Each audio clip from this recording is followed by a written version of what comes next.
For the past 7 years, the World Trade Center Utah has helped Utah businesses enter profitable global markets. In that time, the state's merchandise exports have more than doubled to now over $19 billion annually. This week, the one man who has served as president and CEO of the World Trade Center Utah announced he's stepping down. Lew Cramer joins us today, not for his swan song, but for his next appearance with us here on the video podcast, if you will. Lew, thanks for spending some time with us today. Marty, always delighted to do this. I'm so excited to be part of this chamber over these years and looking forward to a great future together going forward. Lew, you've been a fixture here with us. One additional distinction I should mention is that you're our most frequent guest on this program. You can see some of the clips going here. You've appeared a dozen times. This is number 13 for you. And you've even hosted a few times, the only other person that's hosted one of these. So it's great to be in the presence of a broadcast legend like yourself. Well, Marty, you're the broadcast legend, and I'm honored to be part of this. And we've had some terrific visitors as we look through the old tapes. Yeah. We've been really blessed in Utah, the kind of folks we've been able to attract here at the chamber. Yeah. Thank you. Big week for you. On Tuesday, it was Lew W. Cramer Day, as officially proclaimed by the governor. So how was your day? It was great. It was a little embarrassing, and my wife said the next day that this isn't your day. Yesterday was your day.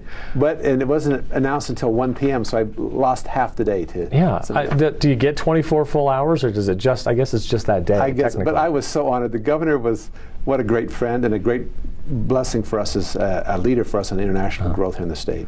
You've led the World Trade Center Utah since its inception, as I mentioned. As you look back on it, this is a time of reflection for you, I suppose. Yeah. What are you most proud of? Well, I think we've established a culture in this state that really is internationally minded. The business executives in this state, the students, the educators are saying, we really are part of a global economy. We want to prepare ourselves to compete with the 95% of the world that doesn't live in the United States. And I think in Utah in particular, under the governor's leadership, there's a real spirit of collaboration, cooperation, communication among those folks involved in international marketing. By the way, I should correct you, which I never do, Marty. No. We've tripled exports in the last 7 years. Math has never been my strong suit, Liz. Well, exports are our strong suit in the state, and we're delighted with those kind of results, and it creates jobs. Utah exports are creating Utah jobs, and we're delighted with those results. So technically I said more than doubled. Tripling is more than doubling. Well, it is, and it's, we were maybe $100 million. Tripling is better. Tripling is good, and we want to keep doing that because they're creating jobs and future for our children and for our posterity. Yeah. You mentioned sort of a shift in the attitude of Utahns when it comes to a global marketplace. And then you mentioned sort of some folks at the top, the governor and the state legislature understanding that. Absolutely. Do you think that's trickled down? Is it starting to trickle down into even Utah smaller businesses that will realize the type of potential they have in foreign markets? We sure hope that's the case, and the Salt Lake Chamber has been a terrific partner as we do that going forward. And I know our youth understand that. I have the pleasure of teaching high school classes or college classes now and then, and the youth are really committed. They understand this global economy, I think probably better than our generation does, because that's what they've grown up in. You know, it's easy to travel, easy to communicate. Internet has transformed the world. But I would hope that the fact that we only have less than 2% of our Utah companies exporting would be still an impetus for us to say, gee, my product really would be a good sell in Brazil or Peru or some of these recent places where the governor's Office of Economic Development has led trade missions. And that's essentially what the World Trade Center Utah has been established to do. Someone gets that inkling of the idea, oh, I could sell this product outside of the United States. They come to you guys for the help. That's right. Our goal is to educate, motivate, and facilitate international trade, working with our partners. And a chamber member may say, gee, I spent a couple years in Korea. I'd like to do something back in Korea. What can I sell there? Or somebody comes in and says, I want to sell irrigation equipment in the world. Where are the best markets? Our job is to make those connections in profitable markets for Utah companies overseas. And a lot of the bigger companies, they really, they have in-house people that can do this. The companies that are just starting out, we're happy to do the motivational, the training, the connections, the agents and distributors, those kind of connections that make international trade really work profitably for Utah companies. No successor named yet for you at the World Trade Center Utah. Big shoes to fill, obviously, Lew, but for whomever that person is, what would you say is the biggest challenge they will face? What should be sort of, from your perspective, the next focus for that organization? Great question, Marty, and I'm excited. I've been there 7 years, and in the Bible, you take a sabbatical every 7 years. The next successor will, I'm sure, have a marvelous opportunity to bring a lot of threads together. Some of the bigger challenges will be motivating and educating, the same kind of things we've already been doing, but spreading it across the entire state. There are no questions that our competitors internationally know where we are. So we're going to see continued onslaught of opportunities from Brazilians and Taiwanese and others who know where Utah is. We need to be out in that marketplace. And the beauty of the world economy is that if a market's not doing well in one part of the world, there'll be somewhere else you can sell your product. I think the challenge also is, though, as our worldwide economies start slowing down a bit, Utah companies may get a bit discouraged and say, I'm going to retrench. Now is the time to charge ahead and take market share when the other people are staying at home and not doing what we can do in Utah to be successful. How have you seen Utah's global reputation enhanced over the past 7 years? It's been great. We had this last week the CEO of the global Coldwell Banker commercial organization here, and he said, everywhere I go I'm hearing about Utah because your governor, your economic development agencies, your chambers of commerce are working together in a partnership that makes some sense. And that's exciting. Of course, we think Utah's the greatest. When you go overseas, Utah's not as quite well known as it should be. And together with our skiing, our national parks, our economic development, our Utah Jazz, our Real Soccer, all those kinds of things, people are starting to say, tell me what the secret is. And we've got some great examples of, for example, Chinese leadership coming here. Governor Herbert said, you could have gone anywhere in America. Why did you choose to visit Salt Lake? And they said, hey, we did our homework. This is the best state in America to do business.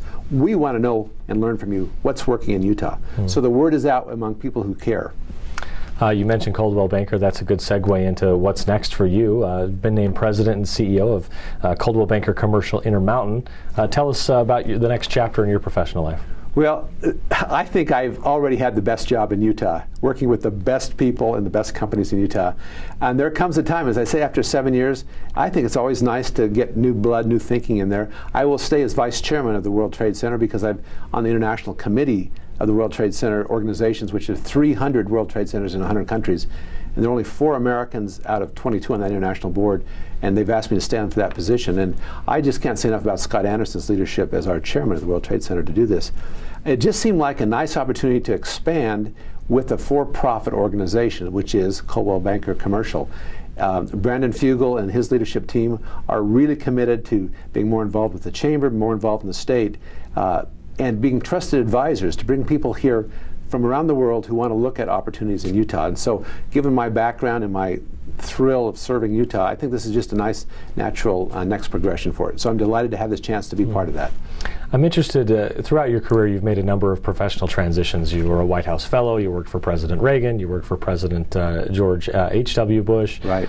You've worked in the Commerce Department, you've worked as head of the World Trade Center Utah, a very impressive resume that we don't have time to list everything. But as you've made decisions throughout your professional career about when it was time to move on, or when you had sort of needed a new challenge, what are some keys that you've learned are valuable to consider in those situations? Well, first of all, I must say that my father-in-law believes I can't hold a job. He founded a law firm, and for 60 years he was at that law firm, so he's still a little nervous about his son-in-law. You're sort of a professional vagabond. Yeah, that's right, a wanderer. A ne'er-do-well. Well, and sometimes the voters made the decision. When I was working in the first George Bush administration, the voters decided that those existing presidential appointees probably ought to go somewhere else. And so during that opportunity period, looking around, I've said to my wife one time, either I want a job that's really interesting or a job that will make it easy to pay the college bills for our kids. And I've been fortunate to have the combination of that. But the most exciting thing, I think, is looking for where there are good, committed, hardworking, honest, fun, smart people to work with. That's why I love working in the chamber with you, Wes, and others here at the chamber. We started actually in a closet here.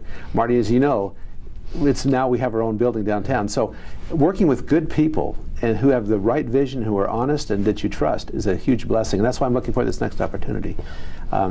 But may I just say, Utah provides a lot of those kind of opportunities in a way unknown, I think, in much of the world. So it's a blessing to be part of the Beehive State.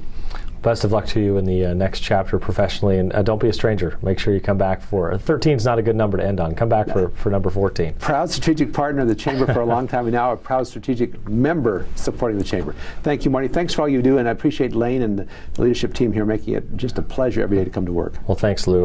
The new president and CEO of Coldwell Banker Commercial Intermountain, and now, well, sort of a transition period, soon to be the former president and CEO of World Trade Center Utah. He'll never quite fully. Well, and I have a lot of flag ties that I have to hand on to my successor, but thank you again. It's been a pleasure, and there's no goodbyes in this business. Look forward to a long friendship going forward. Thanks very much, Lew. Appreciate it. Thank you.